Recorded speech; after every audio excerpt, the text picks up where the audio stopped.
Hello, football lovers, I greet you all. If it is your first time here on this channel, Injection Football TV, make sure you don't leave without hitting subscribe button and the notification so you notify next time I drop the video.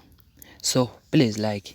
So Renew Data updated you today that Kaizer Chiefs midfielder Duduzi Mdantsane has joined Richards Bay on a loan for the remainder of this season. The move was confirmed by the two clubs, with Mdantsane expected to provide a boost to Richards Bay midfielder.